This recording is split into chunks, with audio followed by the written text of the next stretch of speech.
Cuando pensamos en lugares inhóspitos, poco explorados o inexplorados, rodeados por una jungla, una selva o una sabana, en medio de animales salvajes como leones e hipopótamos y tribus salvajes viviendo en chozas y casas rudimentarias, pensamos tal vez en películas tipo Indiana Jones, que iba en búsqueda de tesoros escondidos. Este explorador se arriesgaba y se ponía en las situaciones más complejas y difíciles para ir en búsqueda de estos tesoros.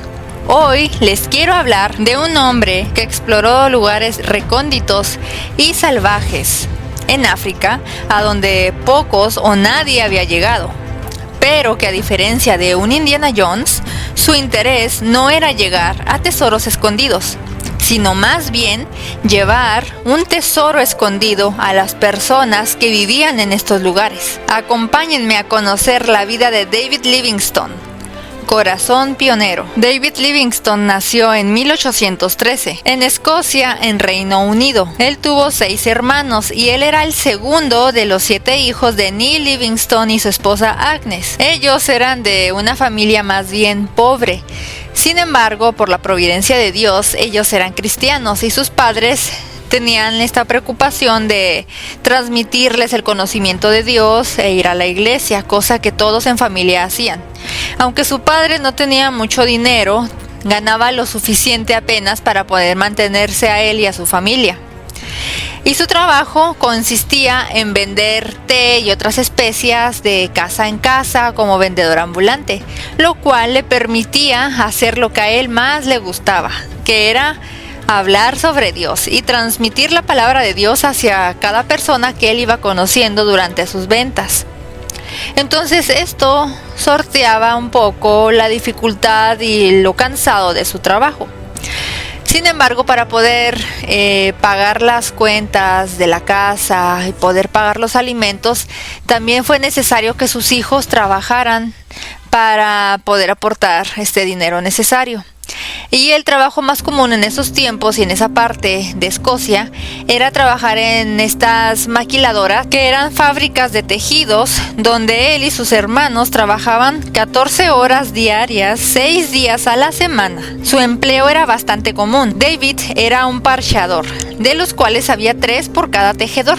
Un parcheador era un niño o niña que corría o se arrastraba entre grandes y estridentes telares para ver si había hilos rotos. Su trabajo consistía en atar rápidamente las hebras partidas antes de que se formara una carrera en el tejido. Si el parcheador no actuaba con suficiente rapidez, el tejido presentaría un defecto. Y cuando esto sucedía, el tejedor golpeaba la espalda del parcheador con un cinto de cuero. Era un trabajo muy desagradable. Y el ruido de los telares, el silbido del vapor y el chirrido de las máquinas hacían que la conversación resultara imposible. Por eso, David pasaba el tiempo con un libro. Siempre llevaba algún libro con él y lo apoyaba sobre una paca de algodón, y cuando disponía de unos pocos segundos le echaba un vistazo y leía un párrafo. Esto le proporcionaba algo en qué pensar mientras trabajaba y esperaba a leer el siguiente párrafo. Esto puede sonar algo extraño, pero si les parece extraño, solo piensen en ustedes cuando traen su teléfono celular por todos lados. Sin embargo, David tenía un gran interés en el conocimiento y en la ciencia. Pero esto era un problema para él, puesto que su papá no pensaba de la misma manera que David. A su padre no le gustaba que sus hijos leyeran ningún libro sobre ciencia, y a David le resultaba duro aceptar que su padre no quisiera que él aprendiera nada acerca de la ciencia. Como mucha gente de principios del siglo XIX, su padre creía que la ciencia y la religión eran incompatibles, cosa que sabemos que no es verdad. El señor Livingstone razonaba que iba contra la ley de Dios el preguntarse por qué las cosas eran como eran o intentar descubrir el funcionamiento interno de las plantas o animales. Muchas veces le dijo a David que la gente debía ser feliz con las cosas que Dios había creado y no preocuparse por el cómo ni el por qué de las cosas. Pero David no se contentaba con aceptar las cosas tal como eran, lo cual le hacía distinto de los demás chicos. Entonces en esos tiempos estaba esta disputa, como ahora también lo vemos, pero en esos tiempos comenzaba a darse esta disputa o esta diferencia entre si creer en Dios o creer en la ciencia, de si la ciencia y Dios son incompatibles. Entonces nosotros sabemos que esto es mentira. No hay incompatibilidad ni irreconciliación entre Dios y la ciencia, porque si lo vemos bien, Dios es todo un científico, pues Él hizo la luz, hizo el mar, hizo el cielo, hizo los animales, hizo absolutamente todo. Y todo, si lo examinamos a la luz de la ciencia, con todos los instrumentos propios, díganse microscopios, difractores, espectrómetros, y todo aquello que se pueda utilizar para examinar la materia, pues nos damos cuenta de que las cosas tienen un orden y tienen una formación, y esto no fue al azar, sino que Dios lo creó así. Y aunque Dios no nos explica cómo hizo absolutamente todo, pues todo tiene una razón científica si lo examinamos. Entonces, la ciencia y Dios no tienen incompatibilidad. Haciendo este breve paréntesis para que quede claro, porque hay muchas personas en esos tiempos más, pero ahora también sigue habiendo algunas personas que piensan así, tanto del lado de la gente que se dedica a científico o enseñar sobre ciencia, o personas que están en la parte teológica. Entonces es algo un poco raro, pero sucede. El caso es que el señor Livingstone razonaba de esta forma, pero David no estaba de acuerdo, por lo tanto tenía que estar leyendo a escondidas todos estos libros que hablaban de muchísimas cosas, muchos temas que a él le parecían interesantes, de botánica, de animales, todo lo que pudiera examinarse. Entonces, él tenía que hacerlo a escondidas. ¿Y de dónde sacaba estos libros? Bueno, pues su abuelo, el padre de su papá, se los prestaba a escondidas, entonces él los examinaba.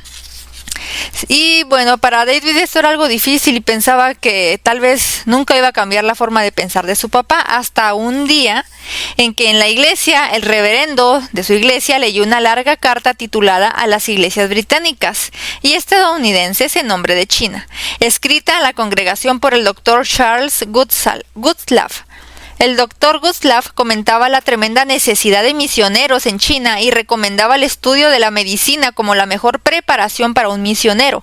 Como doctor, un misionero podía hablar a la gente acerca de Dios y curar físicamente. David estaba sentado junto a su padre, oyendo la lectura de la carta. Su corazón empezó a latir con fuerza. Allá había un misionero que sugería que se adquirieran conocimientos médicos, instrucción científica, antes de salir al campo misionero. He aquí, por fin, una razón por la que un cristiano debía aprender ciencia. Ahora, ciertamente, la mentalidad de su padre cambió. Cuando David le preguntó que qué opinaría si él estudiaba medicina, su padre dijo que estaría de acuerdo. Pero ¿cómo lo iba a hacer?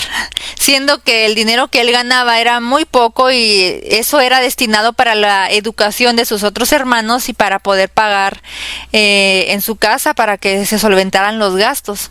Pero aun si él reunía todo lo que ganaba y lo iba ahorrando, iba a tomarle algunos años poderse pagar estudios en la universidad más cercana, que estaba en Glasgow, en Escocia también.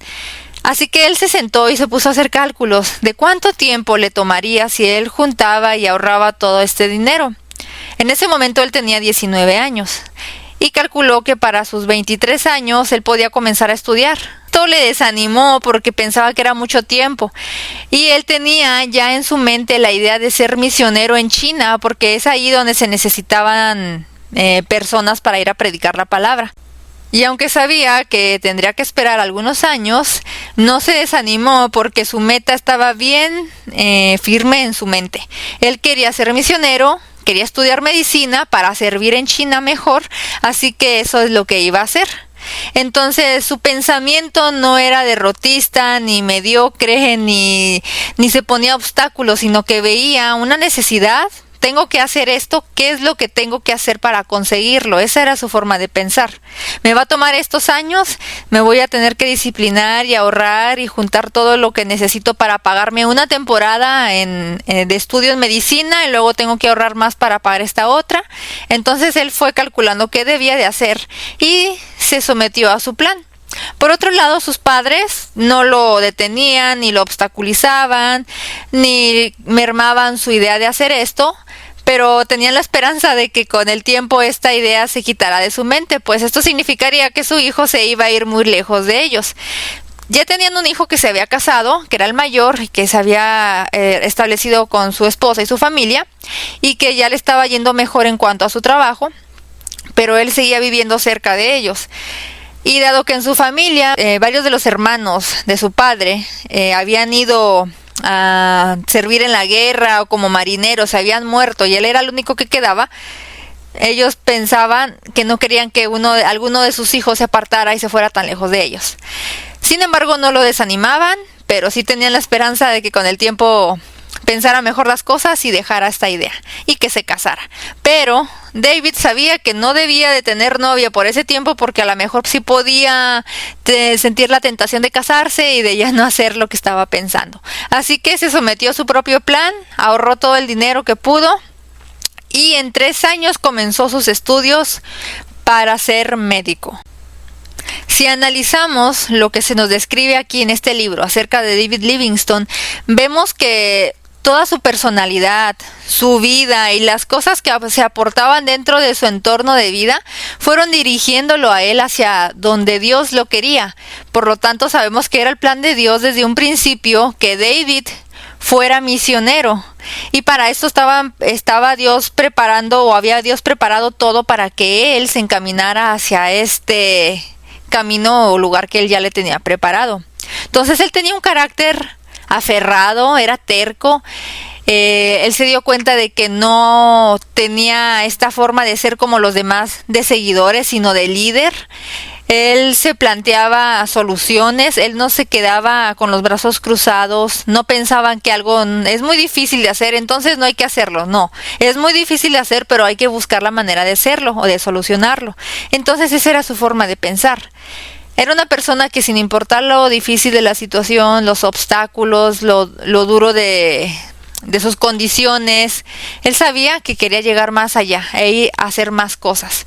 De hecho, él era el único que había estudiado y había ejercido como médico de todos sus compañeros y de todos los demás que habían trabajado en estas maquilas como tejedores.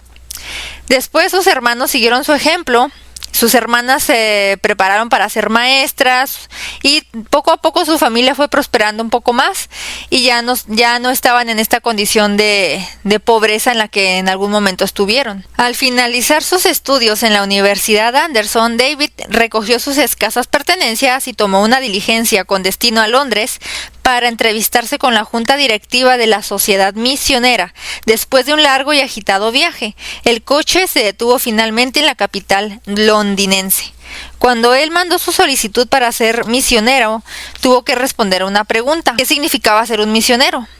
Y él lo expresó de esta forma: el objetivo del misionero es esforzarse por todos los medios a su alcance para dar a conocer el Evangelio a través de la predicación, la exhortación, la conversación y la instrucción de los jóvenes, mejorar en la medida de sus posibilidades la condición temporal de aquellos entre los que trabaja, introducir las ciencias y las artes a su civilización y hacerlo todo para que el cristianismo sea loable en sus corazones y conciencias. David leyó su respuesta con satisfacción. Si eso era ser un misionero, una persona que explica a otros el mensaje del Evangelio al tiempo, que se esfuerza por mejorar sus vidas en todo lo posible. Sin embargo, David había leído bastantes historias de misioneros como para saber que aquellos a los que el misionero intenta ayudar no siempre aprecia su esfuerzo, de modo que añadió: el misionero estará expuesto a sufrir grandes pruebas por su fe y deberá tener paciencia para soportar la indiferencia, la desconfianza, la oposición directa y la burla de aquellos por cuyo bien él trabaja. Entonces, ser misionero es tener todo esto en cuenta. Vas a predicar la palabra, vas a buscar ayudar a las personas con sus situaciones en lo posible para que tengan una mejor calidad de vida, al mismo tiempo que les vas predicando la palabra, pero teniendo en cuenta que muy probablemente vas a tener que sufrir rechazo, sufrir de malos modales por parte de otras personas, malos tratos, desconsideración, hasta ingratitud y posiblemente traición y muchas cosas así. Pero si eres capaz de soportar todo esto con la ayuda de Dios, entonces estás en un buen camino.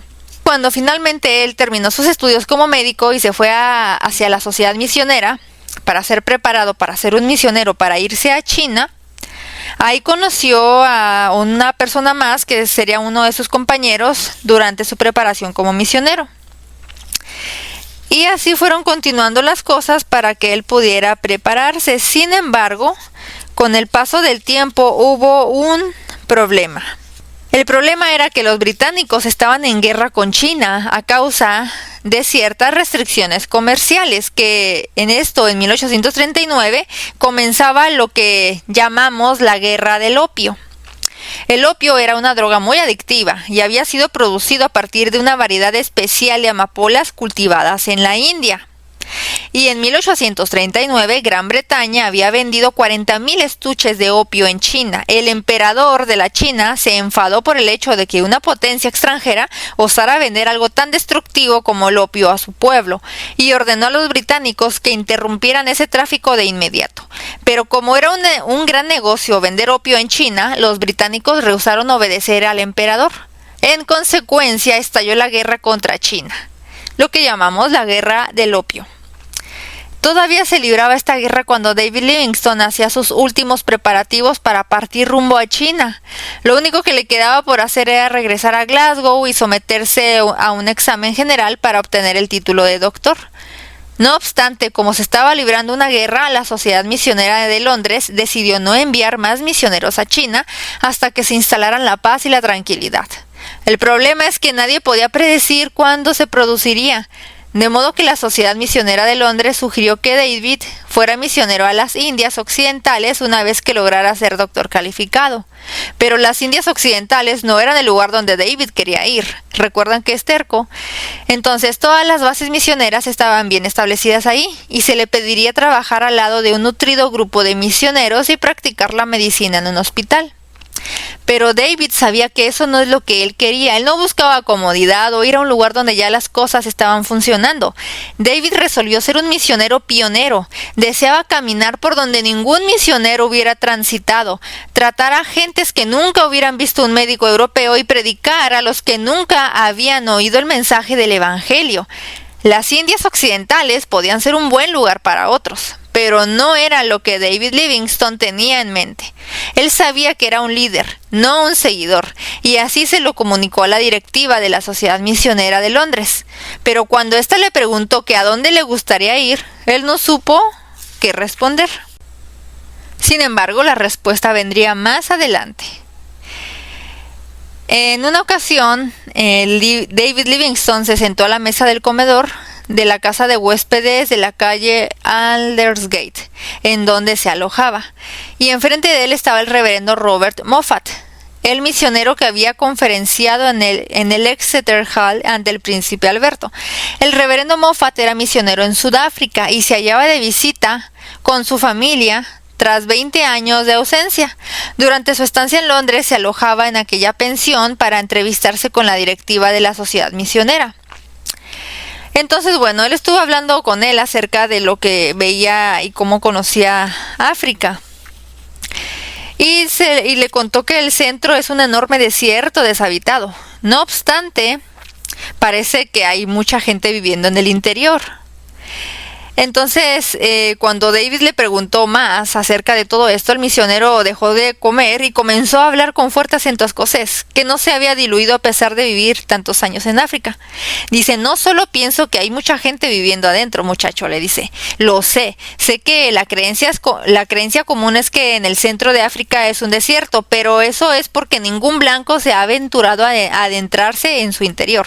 Pero te puedo asegurar que algunas mañanas me he levantado y mirado hacia la vasta llanura que se extiende hacia el norte y visto el humo de 1000 aldeas en donde nunca ha estado un misionero. Sus ojos transmitían entusiasmo al hablar. David guardó silencio por un momento para pensar en la enormidad de lo que el veterano misionero le acababa de decir. Después de todo, África no estaba vacía, sino llena de gente que necesitaba oír el mensaje del Evangelio. Antes que David acabara su guisado de cordero, tomó una decisión firme. No esperaría que acabara la guerra del opio en China. Había obra misionero que realizar en África. Ahí es donde él iría. Gracias por haberme acompañado hasta aquí. La semana que entra continuaré con el resto de la historia, pero hasta este punto quisiera hacer un análisis sobre lo que ya he hablado sobre la vida de David Livingstone. Si podemos verlo, aunque sus condiciones que lo rodeaban, su familia, donde él vivía, podríamos decir que eran condiciones muy difíciles, precarias, complicadas y en desventaja a una persona que podríamos decir tuvo la facilidad de estudiar, la facilidad de tener una vida más holgada y más privilegiada. Él tuvo que trabajar muchísimas horas aún cuando era niño. Tenía que ayudar a los gastos de su familia, no tenía tiempo y aún así él buscaba el tiempo para hacer lo que le gustaba, que en este caso era leer. Gracias a su familia, a su madre y a su padre, él fue orientado hacia el conocimiento de Dios y desde que era niño mostró una firmeza muy grande hacia mantenerse siempre en el camino de Dios. Esto debemos de reconocérselo a sus padres y debemos de ver que aunque él estaba interesado y puesto los ojos en la ciencia, que como ya dijimos no tiene nada que ver o contradecir a Dios, él podría haberse tomado esto como un pretexto para volcarse totalmente hacia la ciencia y pudo haberse dedicado solamente a medicina o a otra disciplina y haber dejado el camino de Dios, pero él quiso combinar estas dos cosas. Ser médico para ayudar mejor a otras personas con sus necesidades, como él mismo lo dijo, que el propósito de un misionero es ayudar físicamente en lo posible las necesidades de una persona al mismo tiempo que espiritualmente se le ayudaba con la palabra de Dios. Entonces él combinó estas dos cosas de una manera perfecta.